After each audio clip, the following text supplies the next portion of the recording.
At Blackfoot Communications, our mission is to connect people, businesses, and communities, bringing a world-class fiber network to homes, communities, and businesses of all sizes ensures Montanans have access to fast, reliable, and secure internet and phone services. Are you ready for fiber internet? To find out if fiber is coming to your area, visit goblackfoot.com/readyforfiber. Connect to more with Blackfoot Communications.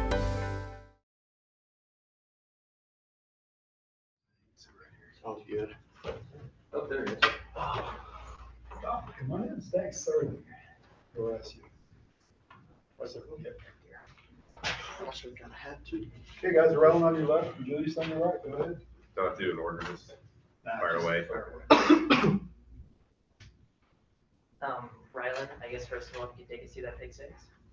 Yeah, we had a pressure on, and they were running a little RPO, and I was kind of scraping over the top. I was going to take the back, and I think the QB like pump faked it to one guy, and I just came in the window, and I kind of saw his eyes. I was hoping he threw it, and he threw it.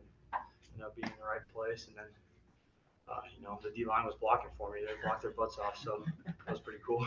Yeah, what was it like to just turn and just see three guys right there, just kind of performing a wall? It was pretty comfortable. I was like, I probably don't have to make anybody miss. Those guys are going to handle him, especially the QB. So. Julius, your hurdle early in the game too. Can you describe kind of how you're feeling doing that? So my goal this week was to stay on the ground. I didn't do that very well. But the O-line opened up a hole on our power play, and I just seen the hole, and I just reacted to the guy shooting his shot low, and I ended up clearing. So Was that your goal because some of the other hurdles haven't gone as well? Fellow running back, Dr. Humphrey, had 3 touchdowns. He's taking through, the whole group and, another explosive performance this game. It's awesome. Our running back room has so much depth. Everybody can play. You can see that when you cut on the TV or the film. And I'm so excited for all these guys because they continuously improve and work every week to get better. And you see that on the field. And Scotty, he's that dude. Julius, I just wondered if you could talk to the run blocking, especially from guys like Cleve and Derek, especially kind of on the perimeter. They take pride in that stuff, and vice versa. We block so they can get the ball. They block so we can get the ball. And I think that's what's very special about Montana State as a whole is everybody, regardless of special teams, defense, offense, we all complement each other very well, and we do it for each other seriously. So. What do you think of Sean kind of stepping into that full starting role today? It was awesome. He was comfortable, made his reads, made his plays, and did what he did running. That's what he does too. But you saw a little bit of his arm as well. But he was very comfortable in that role. He's been training for that all year. So. I guess for both of you guys, I'll start with you, Julius, but how motivated and hungry were you to get back out on the field after last week? Very. We had the saying is you win or you learn. So we took last week as a learning experience. And no matter who we're playing, it's getting better. It's us versus ourselves. So it's like we look in the mirror and look at, okay, this is what we need to improve. And I feel like that's what we did this week. We looked at ourselves, took a real look, and then, okay, let's improve. And we did that. So.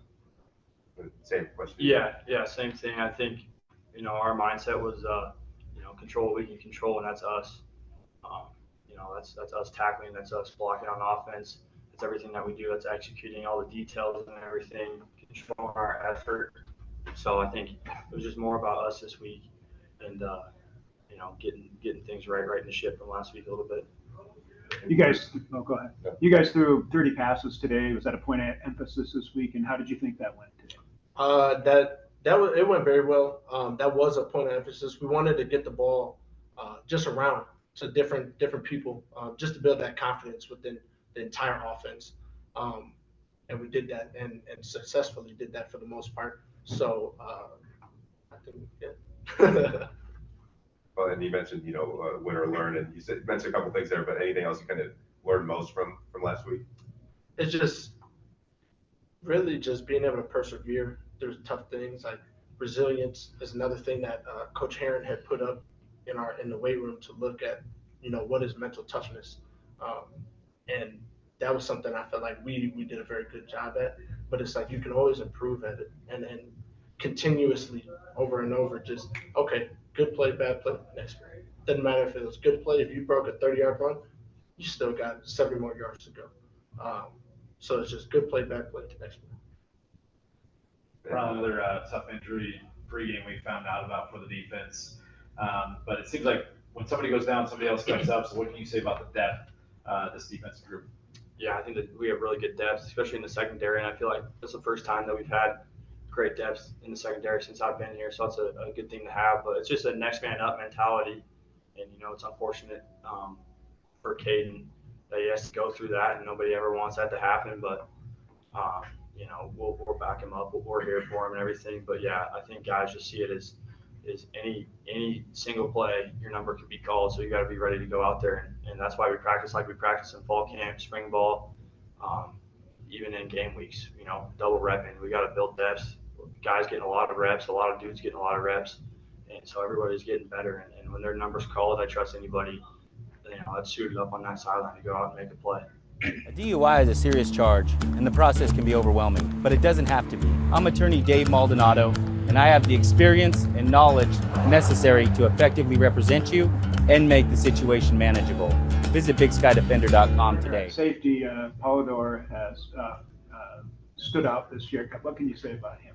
Yeah, Drew worked really hard all offseason, making the transition from corner to free safety, just learning the defense, and he's just such a physical specimen, right? He can run, he can jump, he can cover, he can do everything. He tackles really well, and so making fitting the run up, making tackles. If you cut the tape, he's always hitting somebody. He's flying over piles, and it just feels really good to have a guy like that back there with you. I guess both of you conference play now starts on Saturday. What do you guys looking to take from the non-conference and what you learned into Weber State? Yeah, I think just building on each week. You got to get better each week, especially in the Big Sky Conference. This is a gauntlet.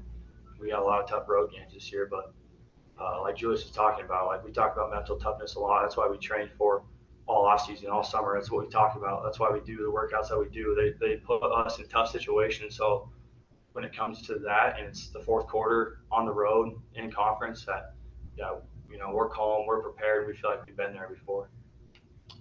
Just like Ortt said, we're excited. We're ready to go. We got a lot to improve on. We're gonna enjoy this win right now, but when that time comes next week, that's when we'll cut on the tape, learn. Not everything was perfect today. It went in our favor today, 100%. But there's some things we're gonna clean up to become a more explosive team on both sides, all phases of the ball, honestly. So. Speaking of cleaning up, obviously a lot less ball starts today. What was the kind of point of emphasis to clean that up? Was it scheme? Was it the plays being called, communication? How was that cleaned up for today? Honestly, it was just communication. We just kind of had this first time this year that we've been in a stadium where it was an opposing team, and we couldn't really hear much. But we took that again as a learning experience to be able to, okay, how can we kind of change our snap count or do this with our plays that can help us have an edge, or at least eliminate that hidden yardage where we're losing yards that shouldn't be happening. But that was a huge emphasis. I think we did really good responding from that because nobody wants to have 9, 8 false starts. Right. Rylan, with Caden and some of the other guys obviously missing the defense, does that give you any more motivation? Are you thinking of those guys kind of when you're out there on defense today? Yeah, I definitely. I mean, I haven't had an injury like that, but I know how it feels to miss some football games. And so, I kind of told some guys before the game, I was like, there's dudes that would give everything to be out here today. It might not feel like such a big game, but you only get so many opportunities at Bobcat Stadium. You only get so many opportunities to play football in your life. And for the Montana State Bobcats, and you don't know when it could end. And it puts it into perspective when you miss a little bit of time. You got to play every game, every play like it's your last. And so I was thinking of those guys. I try to be a support system for them just because I kind of know how they feel a little bit. So I try to keep them up and be there for them. Oh, good. Appreciate it. Join Town Pump's Pump It Up Rewards Plus program and never pay full price for fuel again. Save 5 cents on every gallon every day at any Town Pump across Montana. Plus, earn and redeem points on your favorite in-store items to get free stuff with our clubs. Stop in and pick up a rewards card. Download the Pump It Up Rewards Plus app today. Or visit townpump.com/rewards to register and start saving. Right down the